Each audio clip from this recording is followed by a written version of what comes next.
Otherwise, ma'am, do one thing. Ma'am, share from laptop and speak from phone if it is not coming. You, Otherwise, ma'am, do one thing. Ma'am, share from laptop and speak from phone.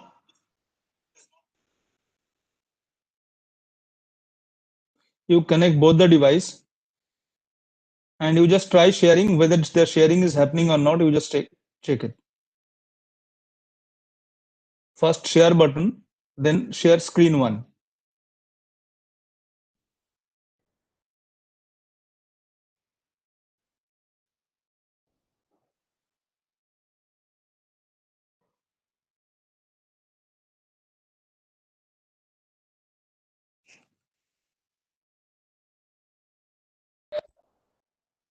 Good evening, ma'am.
Yeah, ma'am.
Good evening, ma'am.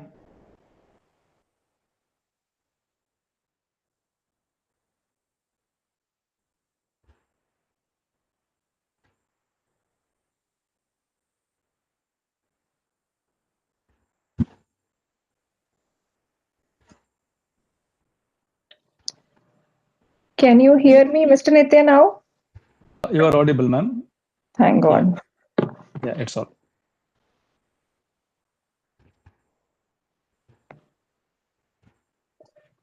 Good evening, ma'am. Hello Shruti, how are you? Hi sir, कैसे हैं आप? बस बढ़िया, आप कैसे हो? Congratulations इतना successfully webinar series organise करने के लिए। थैंक यू, ये तो आप लोग कर रहे हैं। Good hi evening ma'am. Ma'am. Hello Hi. Ma'am. Hi, Inder. Hi, Shruti. Hi ma'am. Perfect. So I would like to request Arushi ma'am just share it. At bottom there is a share button is there. Click on share button. I have one special slide made for Inder. I want to Yeah. What you share ma'am? the screen. अभी से कर लो ma'am, दूसरे लोग join करें उससे पहले। So then you share the screen one. Huh? Fine. Yeah, it has come. Just make it full screen. One Full screen. second. Perfect. Just change the slides, ma'am. Perfect, ma'am. This slide is for Inder. Thank you ma'am. Okay, fine. So, ma'am, do you have any video? Then you can play and try it. Just It's yeah. then it should be okay. Right. Inder is can. आपका आवाज clear नहीं है ma'am, क्या कह रहे हैं? मैं कह रही हूँ एक क्विज भी है तेरे। नहीं, उस समय तो इंटरनेट कनेक्शन खराब हो जाएगा मैम, आप कुछ करोगे तो। आई थिंक है ना, श्रुति और प्रतीक जवाब देंगे उसकी क्वेश्चंस का आपका। हम कौन होते हैं सर? नहीं नहीं नहीं नहीं, इंटेलिजेंट लोगों के लिए होता है मैम क्विज। O please. खुद के लिए बोल रहे हैं। ना हाँ ना ऐसे ही। So I think Arushi ma'am, it's okay, na? हाँ I Arushi ma'am, think it's okay, Mr. Nitya. अगर do you want voice to? हाँ, voice में थोड़ा सा आ रहा है. It will.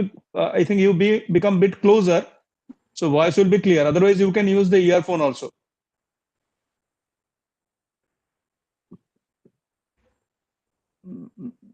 Yeah.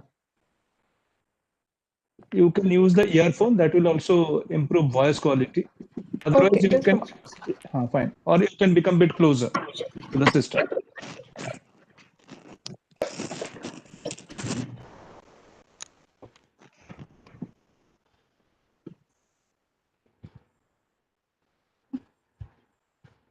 is the voice better? Yeah. Okay. I think. I think in that are clear na voice around. हाँ हाँ, clear clear. ठीक. So whenever you will be sharing, madam, just remember you will be clicking on screen one. Huh? Screen one. Just share once again. Okay. Screen one. No, just you first share. Mhm. Then the window has opened. Then you screen one. Yeah, perfect. Okay. Fine, ma'am. Now you can stop sharing. Yeah. All right.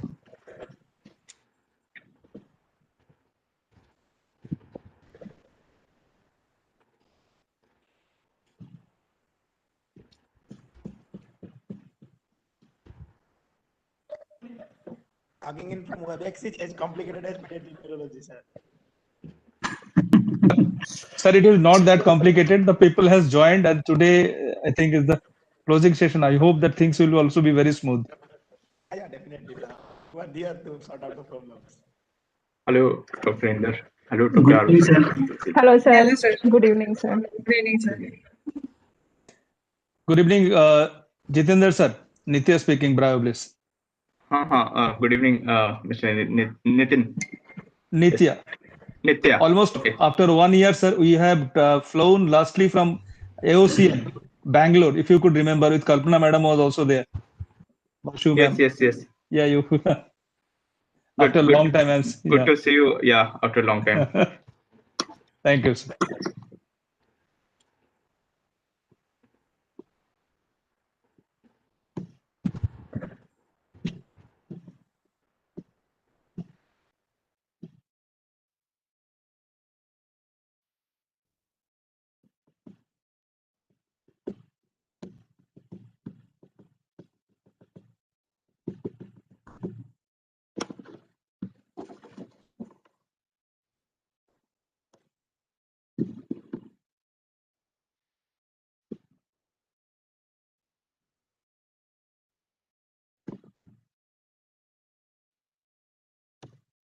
Where is Prateek?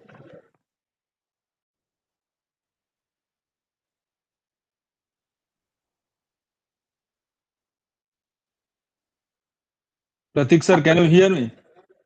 Unmute yourself, sir.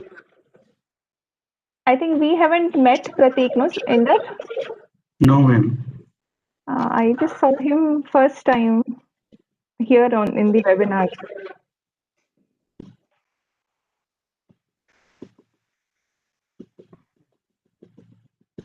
Yes, I want also met with Dr. Shruti and Dr. Pratik. Yes, I think. I think Inder can do the introductions, Inder. Sir, Prateek is Good evening. six month junior to me in DM pediatric neurology. He did MD from AIMS itself and DM pediatric neurology from AIMS.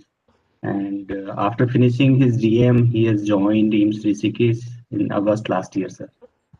And Shruti she was junior to me in MD, and our guides, Dr. C, we have the common guide, Sitaraman sir, and she is parallel to me in AIMS New Delhi, sir. Yeah. Hello. Good to meet you. Nice to meet you too, sir. Where is Shruti working right now? AIMS Delhi. No, ma'am, I'm in Mangalore, I'm here in Mangalore. Karnataka. Karnataka. Okay. That's your hometown, home place. Yes, ma'am. Yes, ma'am. Okay. Hi, Prateek. Hello, Pratik. Hi, ma'am. Hi, Pratik.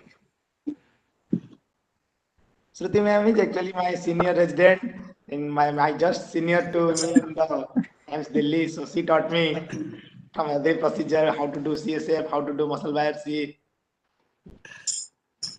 Shruti doesn't look that senior if you keep referring to her as a senior.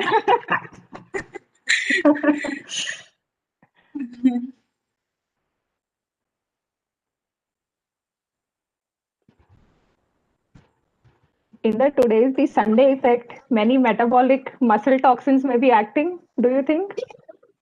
I don't know, ma'am. It must be acting at least to some extent. I think we are going to have lesser audience today since you've taught them extensively over the past 1 week. I think people would want to utilize Take their some Sunday rest. better.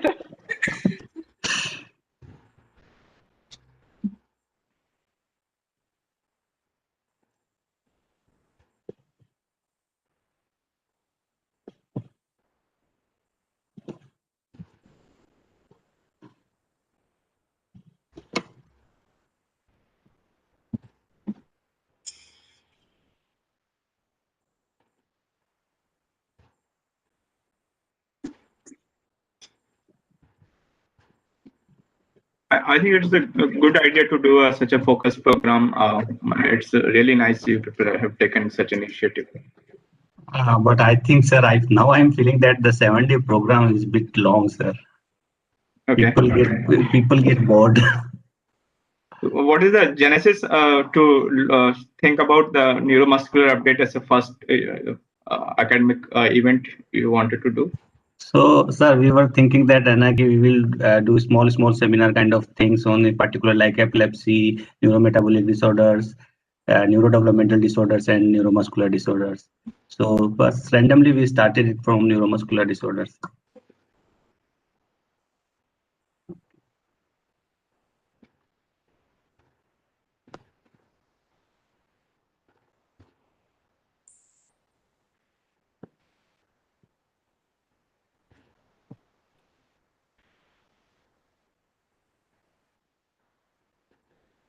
Can we start, sir? Yes. Okay. Good evening, everyone, and welcome you again on the last day of this neuromuscular update series. Today we have two eminent speakers and chairperson. Today's session chairperson is Dr. Jitendra Kumar Sahu, sir. He is my teacher and my mentor. He is additional professor in pediatric neurology unit at PGI Chandigarh. He did his DM in pediatric neurology from AIIMS New Delhi, and sir was awarded with prestigious Sheila Wallace Award in 2016 and prestigious HB Dingley Award by ICMR in the because of outstanding contribution in the field of pediatrics. Sir has authored several publications in reputed national and international journals. And sir has keen interest in epilepsy, and he has published several papers on Dravet syndrome and West syndrome in various reputed journals. Now I would like to request sir to introduce our today's eminent speaker, sir. Over to you, sir. Okay. Thank you very much, Dr. Inder. At the outset, I thank Dr. Inder, Dr. Pratik, and the team AIIMS Rishikesh for extending this invitation. I must congratulate for hosting such a focused academic theme on the pediatric neuromuscular update, and such a good academic theme for over a week. And it's great to be part of it. Today is the last, but I think very important session. The preventable and the treatable aspects of the myopathy. One component is inflammation, and another is metabolic one. And for the first talk is inflammatory myositis, and to deliver this, a very good pediatric neurologist, Dr. Shruti NM is with us. She is consultant pediatric neurologist at First Neuro Brain and Spine Super Specialty Hospital, Mangalore. She did her DM Pediatric Neurology from All India Institute, Delhi. She had several publications in national and international journals and had participated in various international meetings. She has keen interest in cerebral palsy and neuromuscular diseases. So over to you, Dr. Shruti, for this very complex theme of inflammatory myositis. Good evening, sir. Thank you very much for your very kind words.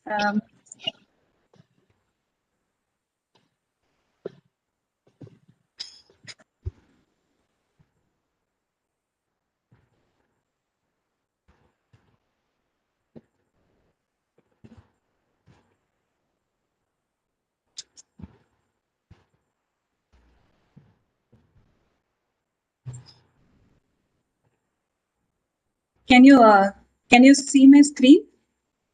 Click this one and make it full screen, ma'am. Click your presentation. Yeah. Yeah. Make it full screen. Perfect, ma'am.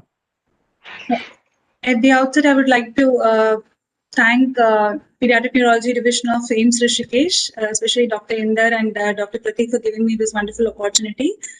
And they have did a commendable job by organizing this wonderful series of webinars. So my talk would be on inflammatory myopathies.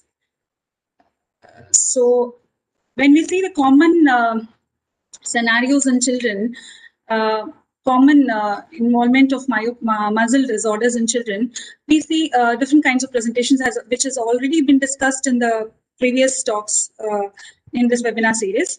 One of which is early infantile or neonatal onset presentation, floppy child with or without facial, bulbar or respiratory involvement, progressive or non-progressive course or fluctuating or improving course, where we will think of congenital muscular dystrophies, congenital myopathies, anterior horn cell disorders like SMA, or neuromuscular junction disorders like congenital myasthenic syndromes or transient neonatal myasthenia. The other scenario would be a child with mild motor delay presenting in late childhood with difficulty in rising from seated position, running on toes, frequent falls, calf hypertrophy, and with or without positive family history, but a progressive course, and there we will think of muscular dystrophy. Third scenario would be an early adolescent child presenting with toe walking and upper limb as well as lower limb involvement, gait problems, uncommon facial bulbar or pharyngeal one, where we will think of limb girdle muscular dystrophies. Another scenario would be a developmentally normal child with fluctuating pattern of illness, which was dealt yesterday, with worsening on exertion, ptosis, diplopia, and generalized weakness, where we think of acquired NMJ disorders. What the focus of today's talk would be these two type of scenarios. Wherein first child, 10-year-old girl, presenting with the progressive limb girdle pattern of weakness, neck muscle weakness, but no facial ocular involvement, and there's some pharyngeal involvement with difficulty in swallowing. History of rashes on face, neck, and which worsens on sun exposure, but no family history. And on investigation, the CPK will be raised, EMG will be myopathic, and there will be progressive worsening. This is one scenario. Another scenario would be a 5-year-old boy, premorbidly developmentally normal, with presenting with the limb girdle pattern of weakness after a febrile illness or upper respiratory tract infection, which is acute kind of presentation, but stabilizes in a week or so and then improves, self-limited course. But investigations would have shown CPK raised, myoglobinuria, EMG showing myopathy, with no significant family history. These are the two case scenarios which we would be dealing today in this talk. So in this talk, I'm going to talk about inflammatory myopathies. What are they? What are their clinical characteristics, the approach in diagnosis and treatment, and the prognosis. So idiopathic inflammatory myopathies are a sporadic heterogeneous group of disorders which is characterized by muscle inflammation, resulting fiber damage and weakness. They are the most common acquired myopathies of childhood, and the salient thing is they are potentially treatable. There are two groups, idiopathic and infectious, of which this talk is mainly on idiopathic inflammatory myopathies. Though infective forms the major chunk, they have a benign course and fairly only symptomatic management is required and recovers by cells. So I'm not dealing with that. Mainly, this focus of my talk would be idiopathic inflammatory myopathies, and of which juvenile dermatomyositis is the commonest, constituting about 85% of the total, which is 10 to 20 times more common than other types of inflammatory myopathies like polymyositis, which consists of only 5%, and overlap myositis, which is the next most common variant.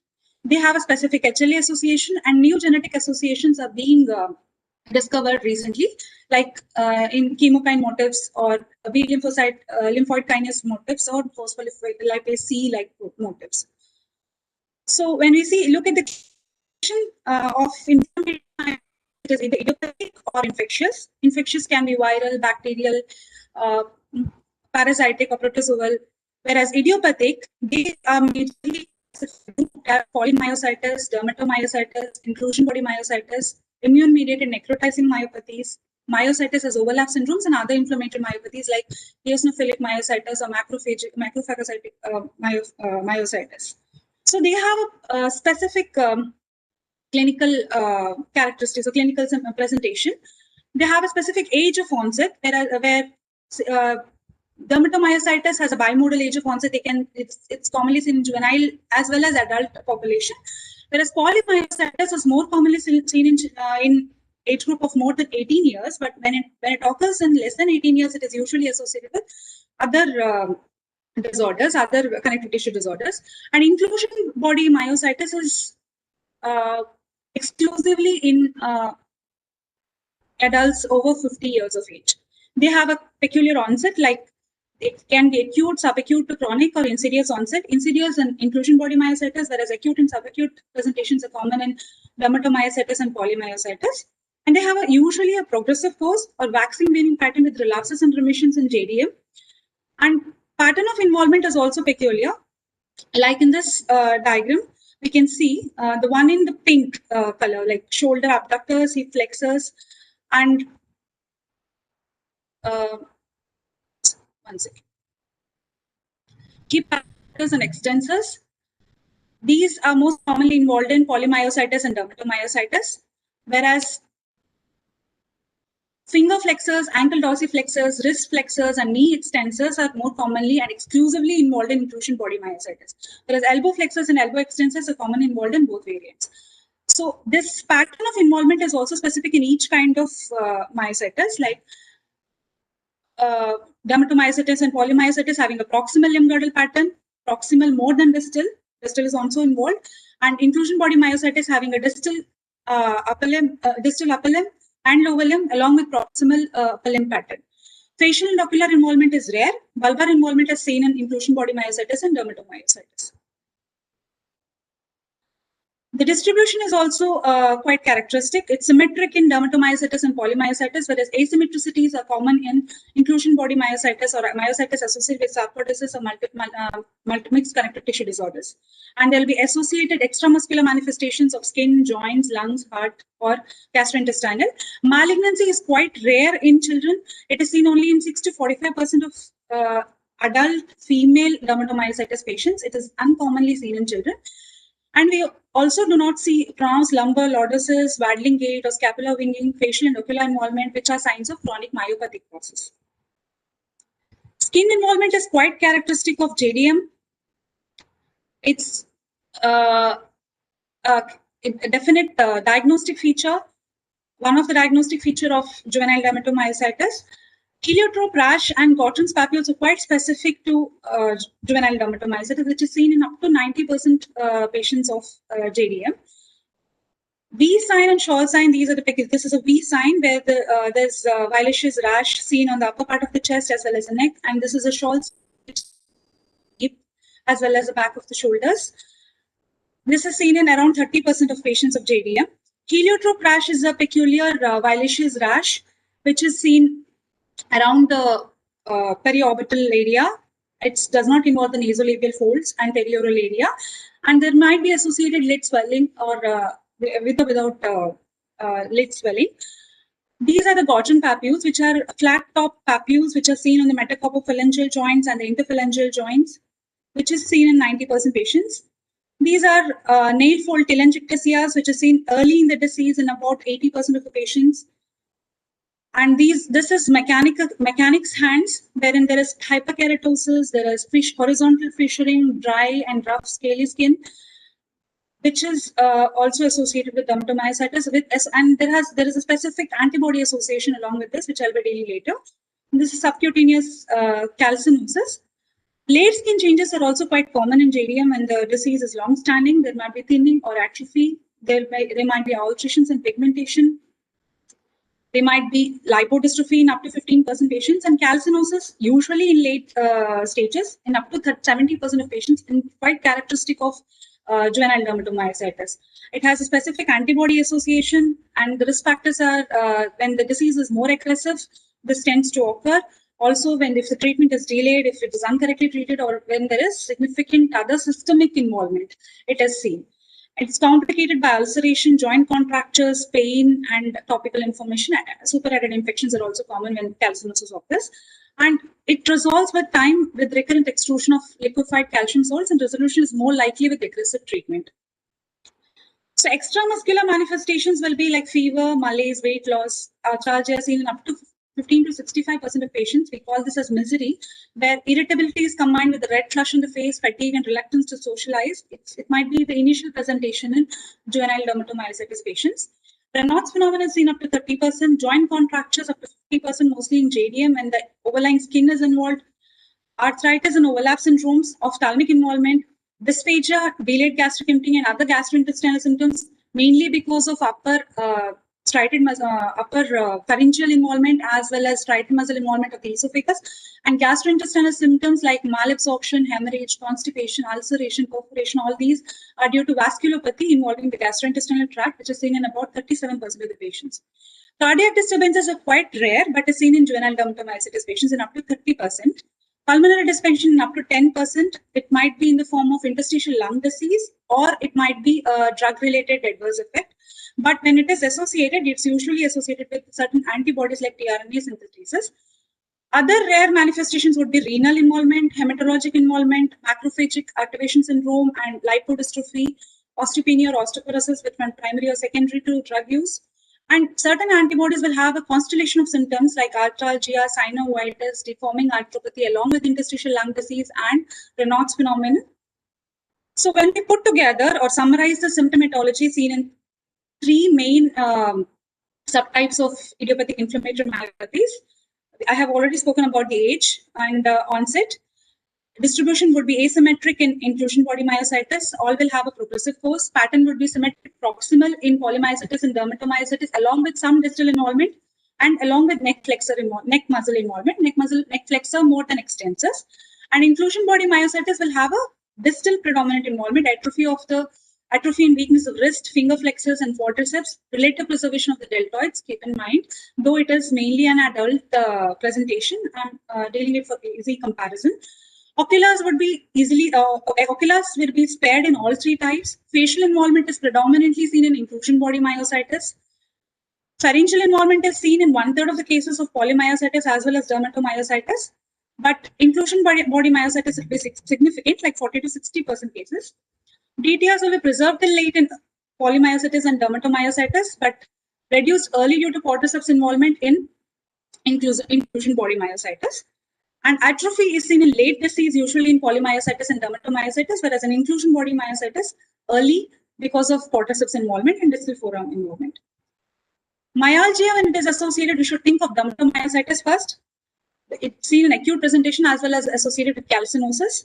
Skin presentation characteristic of dermatomyositis. Respiratory involvement and lung involvement is seen rarely in both these varieties, 1 to 5% only, more commonly with dermatomyositis than polymyositis. Malignancies, rare in children, but 6 to 4% of adult females will have dermatomyositis, will have malignancies in dermatomyositis. Systemic autoimmune diseases and connective tissue disorders are also associated with polymyositis and dermatomyositis, frequently in inclusion body myositis. So how do we diagnose? It's mainly based on clinical, muscle enzymes, electrophysiological studies, biopsy findings, and others, which include autoantibodies. So this was the initial criteria developed in 1975 based on all these. And probable JDM and definite JDM, probable JDM was diagnosed when rash and 2 other criteria of these are present, and definite JDM when rash and 3 other criteria are present. But these Bohannon-Treater criteria had drawbacks. Case series and data developed from a single institution and based on clinical observations only was used. Only skin features were used to differentiate diabetes mellitus and polymyositis. And newer forms of myositis like immune-mediated necrotizing myositis, antisynthetase syndrome were not known at that point of time. Lack of specification on how to exclude other forms of myopathy, and other forms like MRA and muscle-specific antibodies were not used. So in 2017, EULAR-ACR criteria was developed. It's the European League Against Rheumatology and American College of Rheumatology. They developed this criteria where scored each of these items based like age of onset, muscle weakness, skin manifestations, and dysphagia, laboratory measurements, both the enzymes as well as the antibodies and muscle biopsy features. They scored separately with or without biopsy, and then they provided the cutoff points.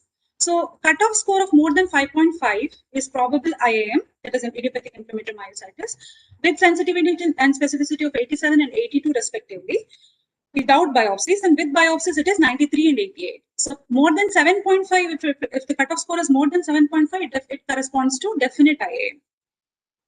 So once it is classified as probable or definite IAM, based upon the presentation, we can subgroup the categories based upon the onset, whether that is less than 18 years, with or without presence of skin manifestations, we can classify it as juvenile dermatomyositis or juvenile myositis other than dermatomyositis, which includes polymyositis and other overlap myositis. So coming to the diagnostic modalities, muscle enzymes are the first and the foremost, which is done commonly. So there are multiple enzymes: creatine kinase, lactate dehydrogenase, AST, ALT, aldolase, and myoglobin, of which CPK, creatine kinase, is elevated in 70% of the patients, but it does not correlate consistently with the weakness. And if muscle weakness is associated with the normal CK, you should always think of dermatomyositis, because polymyositis will always have an elevated CPK. Lactate dehydrogenase levels correlate best with the disease activity, and this is the diagnostic success rate each of the enzymes. So, but in 10 to 15% of children, all enzymes may be normal. So this is a summary. Polymyositis will be elevated up to 50-fold. It is always elevated. Dermatomyositis up to 50-fold or normal. Inclusion body myositis, it may be elevated up to 10-fold only or normal. If more than 15 times elevated, think of something other than inclusion body myositis. The next serological modality which is used is autoantibodies. Autoantibodies, ANA will be positive in 25 to 50%. So autoantibodies against nuclear antigens or cytoplasmic antigens. Cytoplasmic antigens will be myocytic specific antibodies or myositis associated antibodies, of which myositis specific antibodies have a high diagnostic specificity, and it is used for phenotyping also for prognosticating. So these are some of the myositis specific antibodies which are seen. like this TIF1 gamma, that is transcription initiating factor 1, NXP2, MDA5, and CADM. These are the common antibodies, myocyte-specific antibodies found in children compared to Jo1, anti-Jo1, which is more common. And among the myositis-associated antibodies, PMSCL antibodies are more common. And when associated, and these antibodies are present, they are usually associated with myopathy. So this is the prevalence of these myositis-specific antibodies and the associated manifestations. So as already told, MDA5, that is melanocyte discriminating factor, and the transcription initiating factor, these are the commonest antibodies, NXP2 antibodies. Even this prevalence is adult prevalence, whereas in children, this that's TIF1, it's seen in 23 to 29% cases. NXP2 antibodies are seen in 20 to 50% cases, and MDA5 in 7 to 33% of the cases in juvenile dermatomyositis. Other traditional antibodies like Jo1 antibodies are seen only in 5% of JDM, 9% of juvenile polymyositis, and 13% of overlap syndrome. So when that I have already told, muscle-specific antibodies are used for phenotyping also. Like this anti-P155, 140 antibodies, they have significant generalized photosensitive rash, which is characteristic. There might be ulcerations, generalized lipodystrophy is commonly associated with this, and it is associated with linear erythroderma.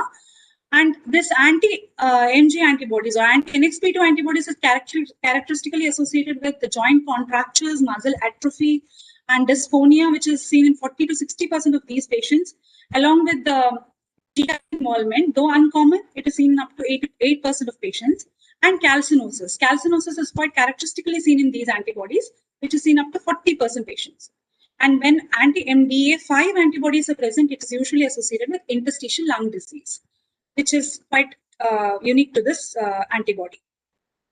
So there are multiple antibodies associated with multiple syndromes with a quite significant overlap. And whereas I have already spoken about juvenile dermatomyositis, other few antibodies are signal recognition particle antibodies, which is associated with severe myopathy, dysphagia, and necrotizing myopathy, another variant of inflammatory myopathy, and HMG-CR antibodies, which is associated with necrotizing myopathy in children, which is recently being discovered more and more. Inclusion body myositis is associated with 60 to 70% cases of nucleoside transcription antibodies, 5 and T1A antibodies. So there is a significant overlap in the antibodies. Next modality comes is the EMG or electrophysiology.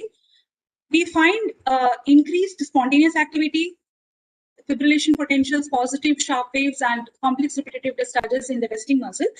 And in voluntary, during voluntary activation, there might be changes of acute myopathy or chronic myopathy. Acute myopathy, there'll be short duration, small amplitude, polyphasic MUAPs with normal or early recruitment. Whereas chronic myopathy, there'll be a combination of short duration as well as long duration, high amplitude MUAPs. Early recruitment is usually seen, but only in end stage chronic myopathies, like in end stage of inclusion body myositis, we might find late recruitment. Amount of spontaneous activity usually reflects the ongoing disease activity. So this is just for the summary, easy summary. In normal patients, we have a normal insertional activity which is increased in polymyositis. Spontaneous activity is increased in polymyositis. Motor unit potentials are small amplitude, and there is early recruitment and full interference pattern. Then the imaging modalities come to a role, of which MRI is considered to be a gold standard of imaging modality in muscle involvement. MRI, usually we do T1 weighted sequences and stir images, that is short tau inversion recovery images. T1 hyperintensity signifies deposition of fat, and stir hyperintensity signifies edema. So this is how we discriminate whether it is a fat deposition or whether it is an edematous tissue. So here, this is a stir image, actual image, which shows this muscle is normal here, and this muscle is showing hyperintensity, stir hyperintensity. That means there is edema, and this muscle is also involved, which shows edematous changes, because stir hyperintensity indicates edematous changes. And we also can differentiate whether there is atrophy, hypertrophy, or pseudo-hypertrophy in the MRI. So thereby we can diagnose myositis. We can also monitor treatment response and identify the site of biopsy.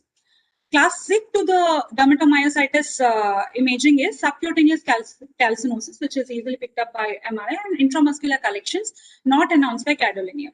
Sensitivity is 88 to 89% in detecting the abnormal muscle, but specificity is quite low because we cannot differentiate whether it is myositis or dystrophy.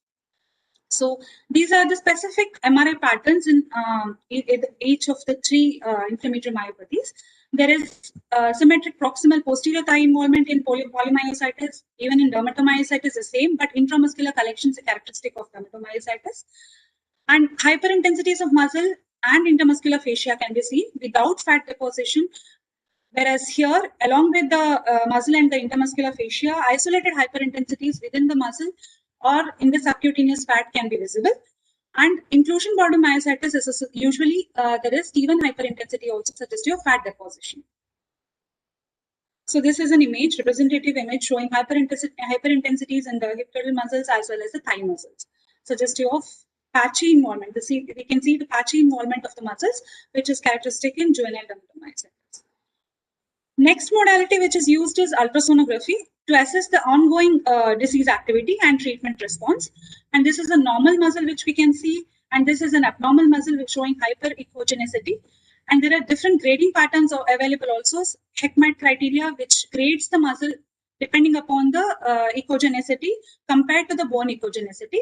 And it has a fairly good sensitivity of 83% compared to EMG and CPK as the diagnosis, in the diagnosis. Next modality is the muscle biopsy. See, this is a normal muscle. This is seen in neurogenic atrophy, where we can see grouped atrophy and grouped atrophy and fiber grouping, and this is seen in muscular dystrophy. So what do we find in inflammatory myositis is this. There is sheets of inflammatory cells invading the muscle fascicle. There is increase in the interfascicular fascia or connective tissue, and these sheets of inflammatory cells are invading the non-necrotic muscle fiber. There's an endomysial infiltrate, which is characteristic of polymyositis, and the infiltrate mainly composed of CD8 T cells. Whereas in a classic picture is that of a perifascicular atrophy, that is atrophy of muscle fibers at the edges of the fascicles and in sheets. This is a perifascicular atrophy, which is seen in 50% patients, and the high specificity is about 90%, and fascicular infiltrate rather than the endomysial infiltrate. Along with that, there will be vascular changes also, with reduced number of vessels along this periphery of the fascicles and some inclusions in the endothelial cells as well. And the earliest histological abnormality will show complement deposition and membrane attack complex deposition on the blood vessels. So infiltrate here would be plasmacytoid dendritic cells. The difference is here there would be myelin dendritic cells in polymyositis, and in dermatomyositis there will be plasmacytoid dendritic cells which produce interferons here, and these are only in antigen myelin dendritic cells and antigen presenting cells. Whereas inclusion body myositis, there is invasion of the mononuclear cells, myofiber degeneration, various sizes of fiber, and there will be rimmed vacuoles, which is characteristic of inclusion body myositis. Then other investigations are only to according to the systemic manifestation. Malignancy workup is uncommonly done in children.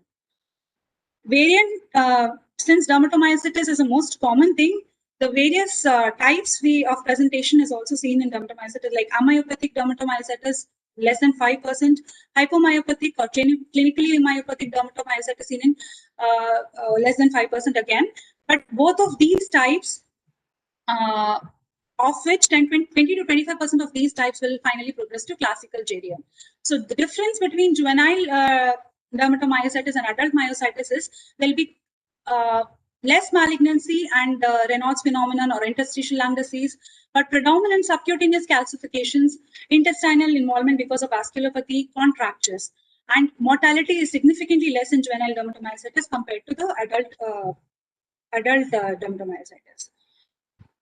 Pathogenesis, I'm not going into the detail, but juvenile dermatomyositis is mainly considered to be an ischemic damage along with the type 1 interferon overexpression. It is a combination of these two which finally leads to the manifestations. Whereas in polymyositis, it is a triggered possibly viral triggered, HLA restricted cell mediated damage, autoimmune damage. There is upregulation of type 1 interferon genes, but not as common as in DM. Other few words about overlap syndrome and immune mediated necrotizing myopathy, which is also seen in children, rarely though, but they have anti-synthetase antibodies in overlap syndrome and HMG-CR antibodies in immune mediated necrotizing myopathy. So they have a severe type of presentation and higher mortality and less response to treatment when compared to the adult types. So some of the differentials, because they have a skin presentation as well as a muscle involvement, SLE has to be different. SLE has to be ruled out. SLE usually has systemic features, hepatosplenomegaly, and the rash is characteristically different. This heliotrope rash and Cotton's papules are not associated in SLE, and arthritis is quite severe in SLE. JDM is also to be differentiated from muscular dystrophies. Muscular dystrophies usually have a chronic, prolonged close, weakness in specific muscle groups, and constitutional signs, muscle tenderness, all these are absent. Other differentials would be for other acquired myopathies like drug-induced endocrinopathy or metabolic myopathies, which will be dealt later. Another differential is benign acute childhood myositis, which is because of infection involving the anterior tibial compartment and calf, self-limiting pose, usually after influenza A or B virus. And it is usually self-limiting and resolves within 2 weeks. So here is a case, 9-month-old boy presented with developmental delay, cross-motor delay, age of 6 months, developmental age of 6 months, generalized hypotonia, proximal limb girdle weakness, hyperreflexia, raised CPK, no antibodies, but MRI showed sheets of inflammatory cells invading the endoperimyxal as well as endomyxal inflammatory cells. This is muscle biopsy. MRI showed anterior and posterior compartment signal changes involving the thigh as well as the leg. So this biopsy showed CD20 cells, type 1 and type 2 MHC over expression, but it was negative for emerin, merosin, collagen 6 and lamin AC staining pattern. That means it was normal. So because of these inflammatory cells, we considered the diagnosis of inflammatory myopathy, that is infantile polymyositis, because it presented in a very early age group. So after treatment, he started gaining milestones, but still CPK remained elevated, and MRI at this age, at 4 years of age, also continued to show inflammation. So this is a video.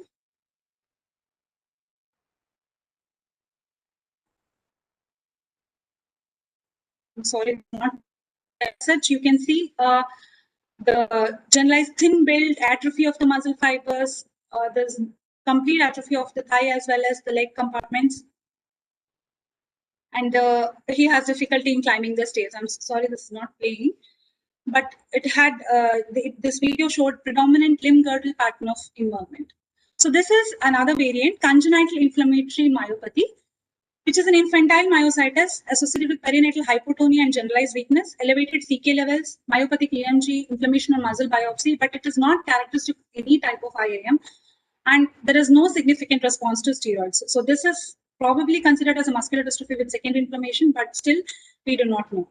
And these are some of the muscular dystrophies presenting with inflammatory infiltrates on muscle biopsies, like facioscapulohumeral dystrophy, LGMD, and Fukuyama type, some congenital muscular dystrophies also. So treatment goals are mainly to eliminate inflammation, restore strength, and prevent chronicity. There are certain assessment tools before treatment assessment and monitoring, of which childhood myositis assessment scale and physician global visual analog scale are commonly used, and along with manual muscle testing. So according to the printer recommendation, that is pediatric rheumatology trials organization, according to this recommendation, steroids are the first line of treatment, starting with 2 mg per kg per day and slowly tapering over 4 to 6 weeks to 1 mg per kg per day and at a very low possible dose if in moderate to mild to moderate disease. But pulse of methylprednisolone is given when there is a severe involvement, followed by oral steroids and tapering, and this along with the DMRD, which is added along with the steroids. So methotrexate is the most common disease-modifying agent, which is added along with steroids at a dose of 15 to 20 mg per meter square. The other agents are cyclosporin, azathioprine, mycophenolate, mofetil.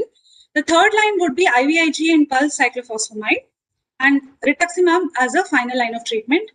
And this is a normal flow or the printer recommendation of treatment in juvenile dermatomyositis patients. And it is specifically to mention plasmapheresis is not found to be beneficial in dermatomyositis as well as polymyositis. So tapering should be no faster than 5 milligram every 2 to 4 weeks until lowest possible dose that achieves the control. 80% improve and 2/3 have complete response. And IV methylprednisolone is used for severely affected individuals or calcinosis prevention. So these are the other agents like methotrexate, azathioprine, cyclophosphamide, IVIG, and rituximab, of which methotrexate is the most commonly used disease-modifying agent, either subcutaneously or orally. It is used at a dose of 10 to 20 mg per meter square per week. This is a CARA protocols, that is, which is Children's Arthritis Research Alliance Consensus Conference, which is the most common practice protocols as per in pediatric among pediatric rheumatologists in North America, which also use same methotrexate, methylprednisolone, and oral steroids mainly. So what we follow here is JDM. When it is severe, non-severe presentation, we use methylprednisolone and steroids along with methotrexate. Whereas there is a severe presentation, we use IVIG or cyclophosphamide or rituximab or mycophenolate mofetil along with or azathioprine. And based upon the improvement, continue steroids, continue methotrexate and wean steroids. And if there is no improvement, we add third-line agents. And we usually stop treatment when the remission is more than 1 year of steroids. So for disease flares, at prednisolone more than 10 mg per day, we usually add azathioprine or methotrexate. For disease flares at prednisolone less than 10 mg per day, increase prednisolone or increase azathioprine or methotrexate dose, which is a DMRD used. And for disease flares of prednisolone, but on a glucocorticoid sparing drug, we usually add prednisolone and change the glucocorticoid sparing medication. So when there is an increased weakness, think of a relapse as well as a steroid myopathy. You need to differentiate between these two to classify it as a recurrent disease or a disease flare. So when do we call it as a remission? 12 continuous months of any DMRDs is a remission.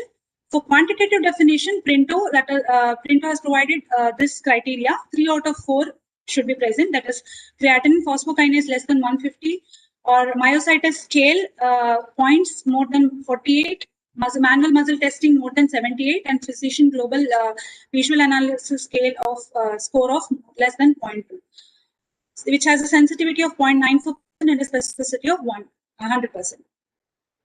Other adjunctive therapies according to the manifestations, like for skin manifestations, for calcinosis, vaccinations, opportunistic infection treatment, all these has to be carried out along with exercise, strength and aerobic exercise, which is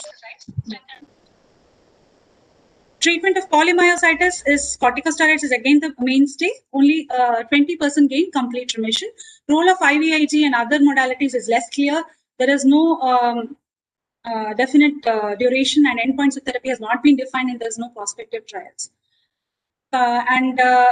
Finally, the prognosis with early treatment, 30 to 50% patients reach a remission. 25% have a monophasic course, 25% have a polyphasic course, and 50% have a chronic course, of which 30% may be left with some residual muscle weakness. And prognosis is better in myositis compared to polymyositis, as well as treatment response also. So it is worse in severely affected at presentation. Thank you. So take-home messages would be like it is a most common acquired and the treatable muscle involvement in children. So JDM is the most common IAM, and steroids are the mainstay of treatment. Newer modalities has to be used compared to electrophysiology and muscle biopsy, and there's a good prognosis. Thank you.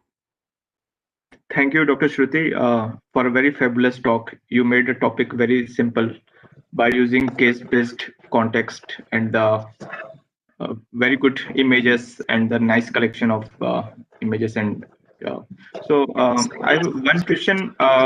What do you advise for titration of immunomodulators from the disease-modifying drugs to the third line IVIG or the fourth line? Because there is a partial recovery in some of the cases of dermatomyositis. So what is your your opinion on that aspect? So for titration, in fact, for mild to moderate disease, we usually start with steroids and methotrexate, and it has to be continued. Steroids has to be continued for 4 to 6 weeks, or until there is a plateau reached, which is assessed by myositis assessment scales or manual muscle testing. So that has to be assessed, and once a plateau is reached, the steroids have started to taper, and methotrexate is supposed to be continued. So if in case it does not respond to steroids, then we go for additional second line agent, which can be another IVIG or cyclophosphamide pulses. Or in case of severe disease also, we can go ahead with IVIG and cyclophosphamide pulses. But exact duration of tapering, exact course of tapering, and the protocol is not yet defined, well defined. It is on case-to-case basis, depending upon the improvement in muscle strength, endurance, as well as laboratory parameters like CPK, which can be used. CPK and muscle inflammation monitoring through MRI can also be used for monitoring of treatment response. Yes. Let us have some questions from the chat. I open. I think the first question is how to diagnose children of dermatomyositis without skin involvement from other myopathy. Yeah, that will come. Dermatomyositis without skin involvement. Dermatomyositis, to be defined itself, it should have skin involvement. That is a characteristic of diagnostic feature of dermatomyositis. So without skin involvement, it could be either of polymyositis or an overlap myositis. So am I true? Yes, sir. Anybody has any questions, they can write in the chat box. And meanwhile, we have one more question. Do we need to send autoantibodies profile in all the patients? So autoantibody profile is not easily available, and it is quite costly also. And it needs expertise in, there are certain assays, immunoblot assays, which has to be used for autoantibody assessment. So in all patients, to diagnose, if it's not, to diagnose, we can use other criteria as well if this is not affordable. But if we send these antibodies and we have antibody profile of a patient, we can help, those can help in prognosticating. So it is preferable if you send, and but yeah, yes, yeah, perfectly. So I think Dr. Shruti has perfectly highlighted the important points that the neuromuscular expertise cannot be replaced by just doing autoantibody profile or just doing neuroimaging, or it has to be interpreted in the context of a clinical sense. So yes. Therefore, such a good quantitative phenotyping, what Dr. Shruti has described, is very important. So are there any more questions? So I think we are also getting late for the next session. I thanks very much, Dr. Shruti, for such a brilliant talk, and you made such a complex topic very easy with covering all the aspects in a very small half an hour session. Thank you very much. Thank you, sir. Thank you, sir. Yeah. So we can move to the next session, and this is also a very important session. Another cause of another important aspect of treatable myopathies. It is the metabolic myopathy. It's such a complex topic, and to deliver this is a very eminent pediatric neurologist, Dr. Arushi Seni, is with us.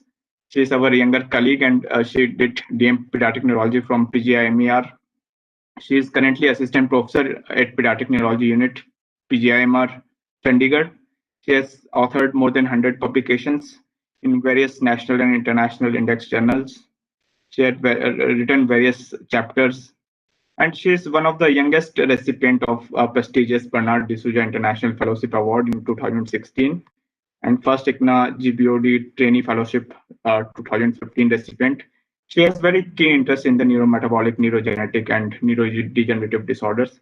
She is very highly energetic and organized researcher in that field, I would say.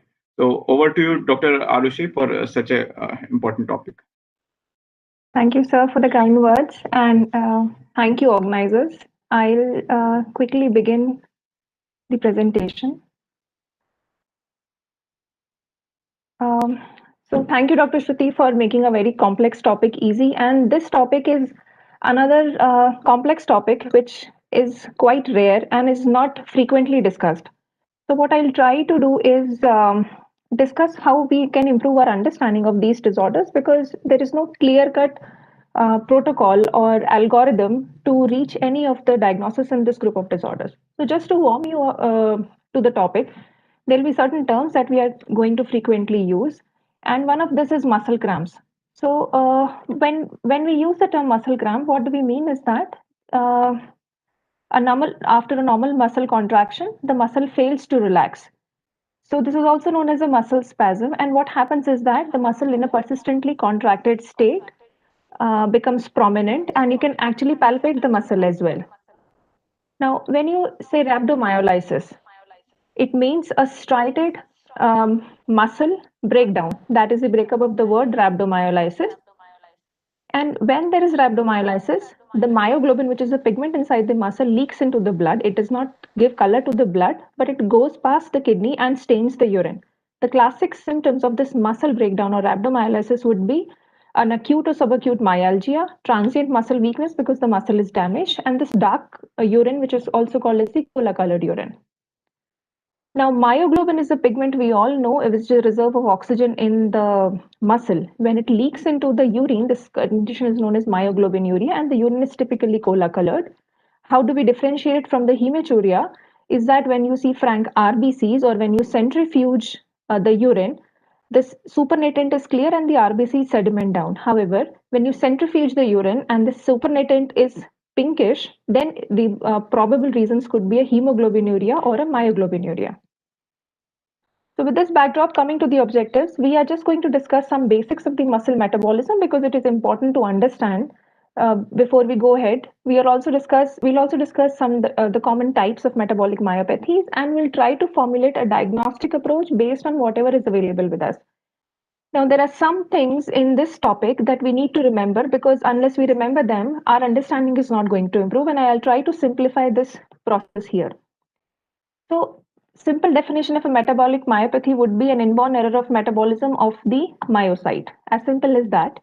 Now, these metabolic myopathies may not sometimes only exclusively involve the skeletal muscle, and we know that the predominant muscles involved are the limb muscles, and less commonly the other muscles of the body are also involved. When they also involve the other organs or tissues, they're also known as metabolic myopathy plus syndromes or collateral myopathies, where the muscle involvement may or may not be a dominant finding, and the classic example is a mitochondrial disorder. Now, of course, this is a heterogeneous group.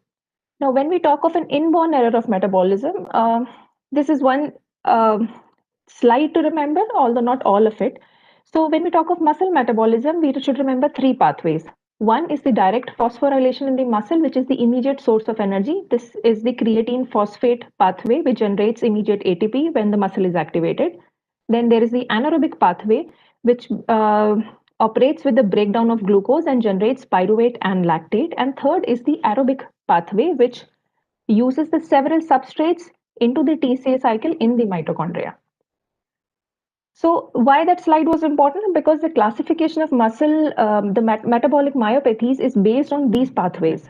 So the metabolic myopathies are divided into disorders which impair the carbohydrate metabolism, disorders which impair the lipid metabolism, and which impair the energy metabolism, which essentially mean the mitochondria. And there are certain minor pathways also described. Now, this is another slide which we need to understand. So what happens when you initiate a short intensity exercise? For the initial 6 seconds or initial seconds of the initiation of exercise, the muscle utilizes the ATP which are stored in it. For the next few seconds, the ATP is immediately released from the creatine phosphate pathway that we discussed earlier. For the next couple of seconds and minutes, the glycogen stored in the muscle is broken down. But as soon as the body goes into a prolonged duration exercise, the ATP generation is taken over by the aerobic pathways. So basically, the early response to an exercise or a short intensity exercise comes from the phosphagen system and the glycolytic system, whereas the prolonged exercise response comes from the aerobic metabolism. So for example, if you have to have a penalty, if you are suddenly put to give a penalty shootout, so the muscle will immediately utilize the ATP stored. If you are doing a long jump, the muscle will primarily rely on the creatine phosphate pathway. If you are doing a 100-meter or let's say 400-meter sprint, the primary way, the primary pathway would be the glycolytic pathway. However, if you're running the marathon, for this prolonged exercise, the aerobic system in the muscles would have to kick in. So based on these, you can broadly say that the clinical presentations, the symptoms of the muscle involvement could either be episodic or they could be permanent. So you could say that clinically they could be episodic metabolic myopathies, where the symptoms such as exercise intolerance, the muscle cramps, muscle pains, or muscle breakdown is only seen during an episode. However, in between the episode, there are no muscle symptoms and the examination is completely normal. There's another group of metabolic myopathies. So these are called as the dynamic symptoms, which come as episodes and they are often a trigger to it. Now, there are some metabolic myopathies where the symptoms are progressive muscle weakness, muscle wasting, which of course leads to exercise intolerance, but it leads to a baseline tiredness and an easy fatigability in the muscle because the muscle structure is getting lost. Now, these disorders, they can also affect the other organs in the body, such as the heart, the liver, and the brain, and these are known as the static symptoms. Now, the type of exercise is also a clue. Now, based on what we have discussed earlier, so we know that when the episode of muscle symptoms is triggered by a short intensive strain, such as a weightlifting or a sprinting or a home run, the underlying defect is most likely attributed to the glycogen metabolism. However, when the episode is triggered by an endurance exercise, such as a long distance hiking, biking, football, or triggers such as fasting, surgery, or infections, then the underlying defect is most likely attributed to the oxidation pathway, which means either the fatty acid oxidation disorders or the mitochondrial disorders. Now, based on the patterns of presentation, some disorders present in the neonatal or infantile age group. In this age group, most of the symptoms are multisystemic. So you have not only the muscle symptoms, but you also have symptoms pertaining to the liver, heart, as well as encephalopathy. When you look at childhood or adult onset or presentations of these disorders, they primarily come with the muscle presentation. So they may come with either episodic muscle symptoms or they may come as a chronic progressive weakness. So the isolated muscular phenotypes are more common in this age group, and that is also one reason why these disorders present mostly to the adult neurologist rather than the pediatric neurologist. So coming to the four basic categories, first the disorders of impaired carbohydrate metabolism. Now we know that the three important components of the carbohydrate metabolism are glycolysis, glycogen synthesis, or glycogen degradation. So obviously the disorders in this group would pertain to either of the three categories. Now there are disorders where the glycogen is stored in the muscle, which are known as the muscle glycogenosis. And then there's a small group of disorders where actually glycogen depletion occurs in the muscle. They are known as aglycogenosis, and there are two very rare disorders associated under this. So our main discussion would be in the muscle glycogenosis group. Now, the details of these individual disorders are given in all the textbooks, and I'm not going to go into them. This is a simple chart which depicts the three broad categories, so glycogenolysis, glycolysis, and glycogen synthesis. The three common disorders, which I think we all remember always as muscle glycogenosis, are the Pompe's disease or GSD type 2, the McArdle's disease, which is GSD type 5, and the Tarui disease or phosphofructokinase deficiency, which is GSD type 7. Now, what I want here everybody to observe is that if you look at the disorders of glycolysis metabolism, the episodic muscle symptoms are more prominent. If you look at the glycogenolysis defects, where the glycogen is not broken down properly, is actually progressively stored in the muscle, they tend to present with more permanent symptoms and an accruing weakness. However, McArdle disease is one disorder which presents initially with episodic symptoms and also has a baseline progressive muscle weakness phenotype. The disorders of glycogen synthesis have a prominent cardiac involvement as well. So we can read up about the individual disorders, and it is more easy to remember them if you see in your practice. However, these are so rare. You can remember some of the common things about these disorders. The most common disorder, for example, of the muscle GSDs is the McArdle disease. The only treatable disorder is Pompe's disease, and hence it needs early identification. A second wind phenomena, which we are going to discuss later, is seen only in the McArdle's disease, is predominantly seen in the McArdle disease among the muscle GSDs. And there are certain other features like hemolytic anemia, persistent CK elevation, which are characteristically associated with these GSDs. But overall, I think what is important for us is to identify the group of disorders to suspect in a patient whether we are dealing with a disorder of carbohydrate metabolism or lipid or mitochondrial disorder. Now, just a brief about the second wind phenomena. So, what happens during the first 5 to 8 minutes? We know that the muscle glycogen has to be taken as a fuel. If there's a block in glycogenolysis, there's excessive tachycardia. So, what happens is that as soon as the person takes a rest, there's a resolution of the energy crisis because the fatty acids take up the role of the fuel. So that is why there's a resolution of tachycardia. So after a rest, these symptoms resolve. So this is called as a second wind phenomenon. The person when now resumes the exercise, there's only mild tachycardia, which is proportional to the exercise intensity, and there's a normal exercise tolerance. Now, this second wind phenomena is the characteristic of the myocardial disease. So I'm just going to discuss two main disorders, one among which presents majorly as the episodic symptoms and the other one which presents majorly as the progressive symptoms. So taking the prototype myocardial disease, now this disease, majority of them present before 10 years of age. So the childhood presentation is most common. Most of the patients have exercise intolerance. After an intense dynamic exercise or an isometric exercise, patients start complaining of muscle pain, cramps, myoglobinuria, rhabdomyolysis. Almost all of the adult patients have been noted to have a second wind phenomena. So after they have symptoms, they rest and then their exercise tolerance improves. However, almost one-fourth of the patients progress on to have progressive muscular weakness. They have permanent pains and muscle weakness in the limb girdle distribution. So in adults, when there's a limb girdle distribution of weakness, myocardial disease becomes, along with the episodic symptoms, myocardial disease becomes an important differential diagnosis.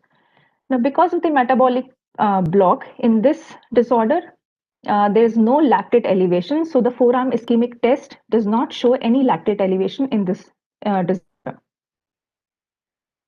So I move on to the second case. Now, this was a child which we had seen. This was a 2.5-year-old boy who presented with floppiness and delayed motor milestones since early infancy. The cognitive and the language milestones were age appropriate. The perinatal period had been uneventful. There was no bulbar weakness, no diurnal variations in the symptoms, no easy fatigability, no excessive stiffness, aggravation with any season or exercise, or any improvement in symptoms after the period of rest. Both parents had been asymptomatic. So on examination, this child, if you look at the face, there was evidence of facial weakness. There was an inverted V-shaped lip, overall facial weakness, open mouth, bilateral ptosis. There was selective hypertrophy of certain muscle groups such as the calf, the paraspinal muscles, the thenar prominence, the paraspinal muscles and the calf muscles. Besides this, there was evidence of weakness, hypotonia, and bilateral ankle contractures. Now, in this particular child, when we did the EMG, they showed this characteristic dive bomber sound.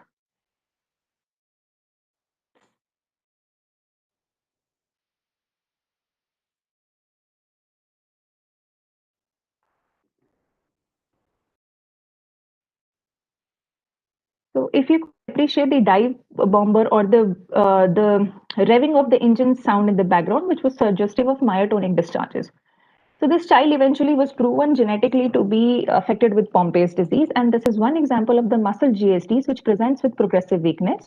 The classical infantile form presents like this. There is also a juvenile onset and adult onset forms which present predominantly with muscle involvement. However, the infantile form presents with multi-system involvement, also involving the heart. So with this brief introduction to these phenotypes, we now move on to the second group of disorders, which are disorders of impaired lipid metabolism. Now, just to refresh our memories, we know that the long chain fatty acids enter the cell via the carnitine shuttle and that enter the mitochondria via the carnitine shuttle. Whereas the medium chain fatty acids, they can just pass through the cell membrane and enter the acetyl coenzyme. They do not require this carnitine shuttle. So when we talk of the metabolic myopathies because of impaired lipid metabolism, they can either be because of the impairment of transport across the mitochondrial membrane, which primarily involves the long chain fatty acids. So this would be the carnitine cycle disorders, or they could be the disorders where the mitochondrial beta oxidation of the fatty acids is affected. Now, some of these disorders can present with lipid storage in the muscle, while some of them do not have storage. Now, in children, as we said, most of the disorders present as multi-system involvement. So most common manifestations of the lipid metabolic disorders in children are the hypotonia, presentation with hypoketotic hypoglycemia, hepatomegaly, and involvement of the heart in form of cardiomyopathy, and there are often triggers identified, such as a prolonged exercise, the reason for which we've already seen, fasting, infection, fever, any stressor, a high fat intake, cold exposure, and use of certain drugs can precipitate the fatty acid oxidation disorders in children. Now, if we look at the disorders where there is no muscle deposition there is no lipid deposition in the muscle, then these are the three important disorders. There's a group of several disorders, but I've chosen to use the three more common disorders. So the three most common ones which present as lipid metabolism myopathies, but no evidence of lipid deposition in the muscle would be CPT2, the very long chain acyl coenzyme A dehydrogenase deficiency, and a trifunctional protein deficiency. What is important to remember here is that these present with episodic symptoms, which are the dynamic muscle symptoms. Now, I'll just take one slide to discuss about CPT2. Now, this disorder presents in three forms. The early neonatal form is lethal. They can have congenital brain malformations and a severe early neonatal course, and they often result in death. The infantile form presents with a multi-system presentation, but the most common is the mild myopathic form, which presents with episodic muscle symptoms, which are often precipitated by the triggers. You can easily identify these disorders based on the TMS, where you see the C12 and C18 acyl carnitine elevation. Now, CPT2 is important because it is the most common cause of recurrent rhabdomyolysis and myoglobinuria in children as well as adults. And its management is largely prevention of the triggers and prevention of the crisis episodes. Now, when we talk of lipid storage disorders, where the lipids or triglycerides are actually deposited in the muscle and they lead to lipid myopathy and detection on histopathology, then there are three important group of disorders that we should remember. So the primary carnitine deficiency, the multi-acyl coenzyme A dehydrogenase deficiency, and the neutral lipid storage diseases. Now, it seems difficult to remember the names, but I think if you can try and remember three disorders in the group where there's no lipid deposition in the muscle, and three disorders which present as lipidosis, then you can probably at least allude to them when you're reading about these disorders. Now, because of lipid deposition, obviously they present with the progressive muscle symptoms, and that is why these are the static muscle symptoms. Now, coming to the disorders of energy metabolism, by this we essentially mean the mitochondrial group of disorders. And the most common is the respiratory chain involvement. They commonly present as a multi-system disorder. So you see there's a lot of CNS involvement. They can be peripheral nerve, muscle, involvement of the eye, heart, lactic acidosis, endocrine, and renal anomalies. Now, an important clinical clue to the mitochondrial disorders or disorders of energy deficiency would be the exercise intolerance is disproportionately severe to the weakness as opposed to the GSDs. There's an elevated lactate throughout. The exaggerated lactate is seen after a trivial exercise, and there is deficit in the peripheral oxygen extraction, obviously. Now, as I said, most of these disorders are have multi-system involvement. So some of these disorders we know, such as KNCRA, MELAS, MRF. However, isolated myopathy is also sometimes seen in complex 1 and complex 3 deficiencies. There may or may not be familial involvement, and it's difficult to even genetically diagnose this group of disorders. Now, coming to the other impaired pathways, so these are the minor pathways. There are some disorders described with lysosomal pathway, which lead to muscle deposition. There is also purine pathway involvement, which is characterized by the muscle myodenylate deaminase deficiency. And there is more and more research going on, and as more and more pathways are being discovered, and the link to the muscle is being discovered, so this is an evolving group of disorders. Now, with that backdrop and understanding in our mind, how can we approach, and if at all, we can make a diagnostic algorithm? So obviously the history and examination is important. Now, one part of the history is what the patient tells us. For this group of disorders, we need to have a checklist, or at least have a mental checklist, that after we have taken the history, we need to ask specifically for these symptoms. So for example, we need to ask specifically about the episodes of rhabdomyolysis, pigmenturia, muscle cramps, exercise intolerance, and more importantly, if there has been a trigger, or what is the setting and what is the relation to the exercise intensity and duration. Of course, the family history and involvement of other family members is quite important. On the examination, we need to see the extent of muscle involvement, the presence of fixed contractures, and whether there are clues for an alternative diagnosis. So a symptom analysis can be applied here as well as is applicable to the rest of pediatric neurology. So for example, if with whatever we have discussed, if we try and analyze, I think we can reach to some conclusions. For example, if you have to think of the disorders which present as rhabdomyolysis and pigmenturia, I think everyone would agree that all the group of disorders like GSTs, fatty acids, and mitochondrial disorders can present with this. But if you have to look for myalgia with endurance sports, then your DDs would include fatty acid FAODs and mitochondrial disorders. If you have history of shortness of breath with endurance sports, you obviously would think of FAODs and mitochondrial myopathies because the longer exercise, the fuel has to be supplied by the fatty acids. Now, if there is myalgia and cramps with power sports or sprint sports, obviously GSDs are your first possibility. If the symptoms are triggered by fasting or superimposed illness, then FAODs and mitochondrials are our first diagnosis. So this is how we can also do a symptom analysis here. Now, based after your histone examination, there are certain pseudo-metabolic myopathies which can mimic certain components of the muscle symptoms. For example, Becker's muscular dystrophy can have intermittent myoglobinuria or rhabdomyolysis, can mimic the calf hypertrophy. Similarly, there are congenital myopathies, the limb girdle muscular dystrophies, which can also mimic myotonic myopathies, and more importantly, the acquired metabolic causes, which we have not discussed here. For example, vitamin D deficiencies, thyroid dysfunctions, some children with chronic renal disease, they can also present with acute non-inherited metabolic myopathy. So they all come under the rubric of the pseudo-metabolic myopathies, and we need to exclude them before we try and reach a conclusive diagnosis. Now, a key to considering an important differential point would be that if there's a persistence of CK elevation, let's say after 10 to 14 days, even after a bout of rhabdomyolysis, then probably it is not a metabolic myopathy with an episodic symptom, although myocardial disease does have persistent CK elevation. So that could be a subtle clue to differentiate the degenerative muscle disorders from the metabolic myopathies.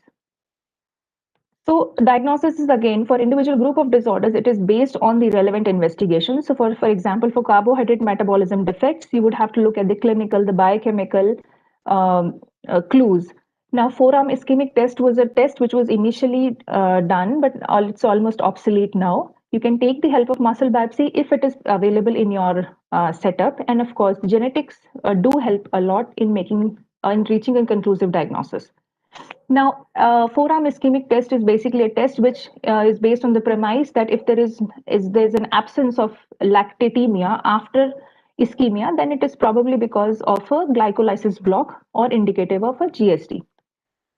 So, for example, in a forearm ischemic test, we'll measure the lactate and the ammonia after 1 minute of ischemia given to the forearm by a BP cuff. So if there is only elevation of ammonia and no lactate elevation, which should be there in a normally ischemic muscle, then it is probably suggestive of GSD. If the lactate and ammonia both are normal, then probably it is a fatty acid oxidation defect because this 1 minute of ischemia hasn't brought glycolysis into effect. If both are suboptimal, then probably the test has to be repeated or the pressure has not been enough. So the test is not very conclusive, but it used to be used as a frequent bedside test for a long time.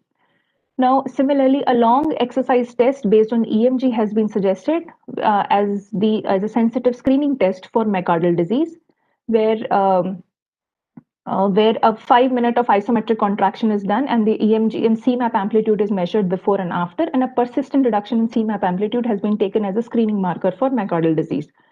However, these tests have to be taken into consideration in the setting of what clinical picture we have.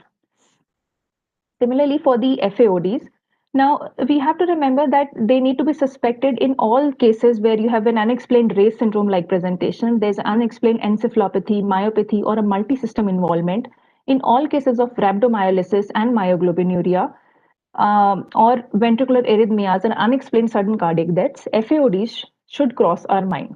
Now, after this clinical presentation, FAODs is one group of disorders where the TMS, the tandem mass spectroscopy based analysis of the acyl carnitines, can actually help us reach a clue.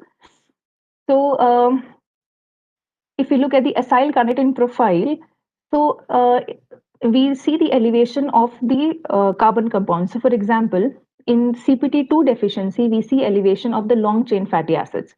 In the medium chain acyl coenzyme A dehydrogenase deficiency, we see the elevation of carbon compounds in the range C6 to C10. In very long chain, the elevation is to the tune of C14 to C16. And in long chain, it is C16, OH, and their hydroxy compounds. In the medium and long chain, you see the compounds between C4 to C18. So based on the type of acyl carnitine profile, you can make a tentative diagnosis. If the acyl carnitines are, if there is no elevation or their carnitines are actually reduced, then it probably indicates a severe primary carnitine deficiency after a secondary deficiency based on dietary intake has been excluded.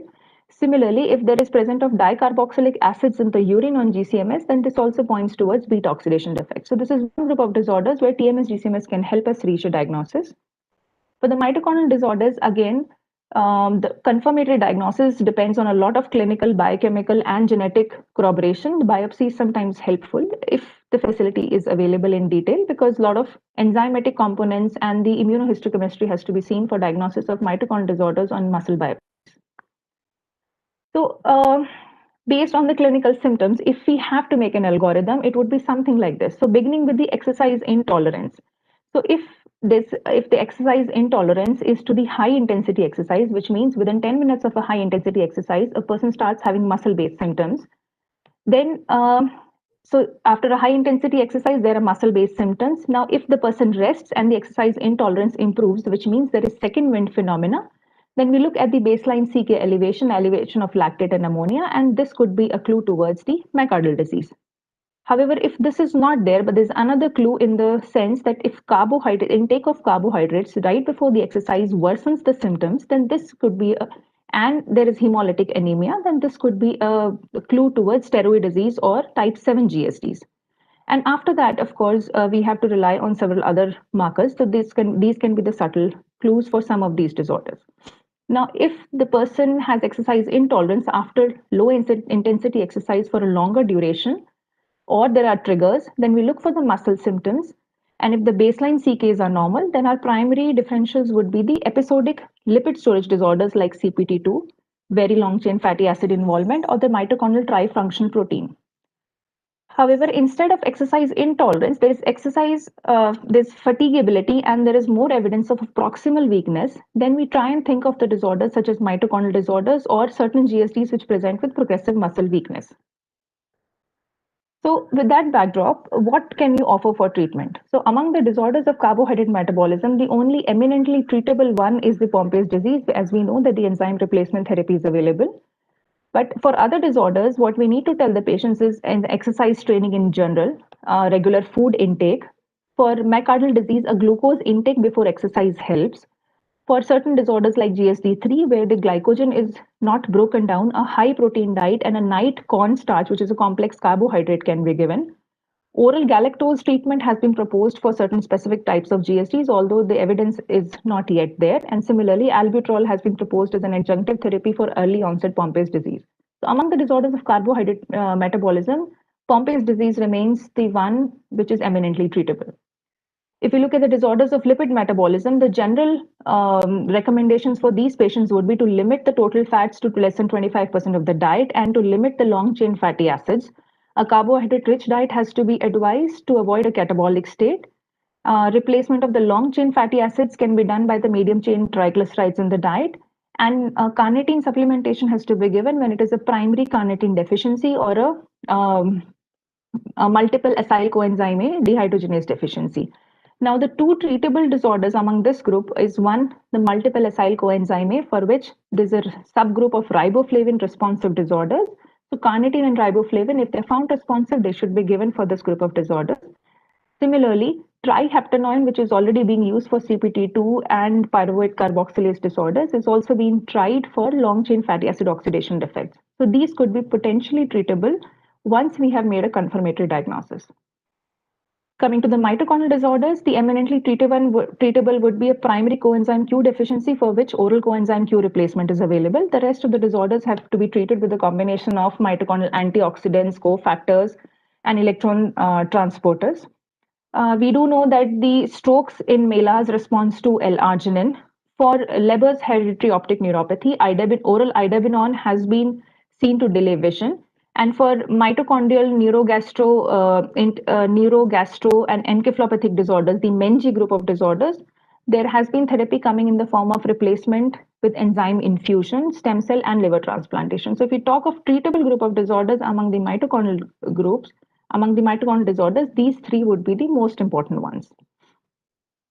So in conclusion, metabolic myopathies are a distinct group of muscle disorders, but these are rare. It's a heterogeneous group, probably underdiagnosed because the presentation is quite variable. More patients present in later childhood or adult age groups rather than presenting primarily in infancy or younger childhood group disorders. The testing has to be tailor made, is quite heterogeneous, and also depends on lot on what is available in our setup. However, a basic understanding is important if we want to make early suspicion for even those rare cases that we may be missing. The isolated phenotypes can be identified based on the symptoms. The testing, of course, is difficult and is often genetic based. Supportive treatment is available for the most and some of the treatable groups we have discussed. This is, of course, an expanding group of disorders where a lot of active research is going. So maybe 5 years down the line, we have more things to offer in this group of disorders. Thank you, the organizing team, the chairperson, and the audience for your patient listening. Thank you, Dr. Arushi, for making such a highly complex topic very simple and useful. Such a very good, brilliant presentation, I must say. Thank you. You have highlighted that the presentation varies so much in the pediatric and even it occurs in the adult also, so that the high degree of clinical suspicion is needed and expertise to diagnose and differentiate this class of condition. With this, I open it for comments. So I request participants to please type your queries in the chat box and let us see if there are any queries. So first question is, there are questions. First question is by Dr. Amit. Why do we see second wind phenomena in myocardial disease and not in thyroid disease? So this is because of the metabolic block. The thyroid disease block is a little later and it's a complete block in the cycle. In the myocardial disease, it's still in the upper part of the cycle. So what happens is that when the initial steps, the initial glycogen is not broken down, the fatty acids start filling in for myocardial disease. So that is why you see the second phenomena.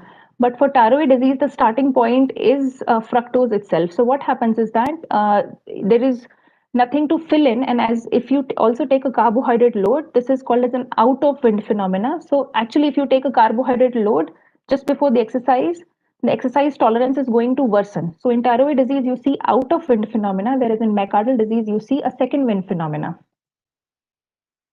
Yeah. There is another question by Dr. Anshul Ahuja. Kindly explain the role of gene therapy in metabolic myopathy. I can only say based on what is available in literature. So it's right now in the experimental stages. We do not have much to be used as to be recommended as a routine use. And there's no particular disorder that I can pinpoint, but I'm sure there must be research on this in literature. I am not aware of direct components because I'm not directly involved with this part of therapy. There is a question by Dr. Amarjeet. Is EMG of dive bomber specific for Pompe's? No, I would not say that.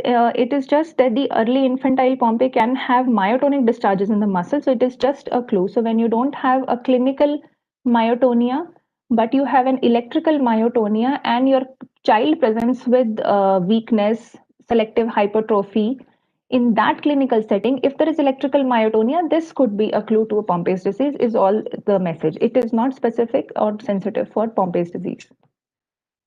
And there is a question by Dr.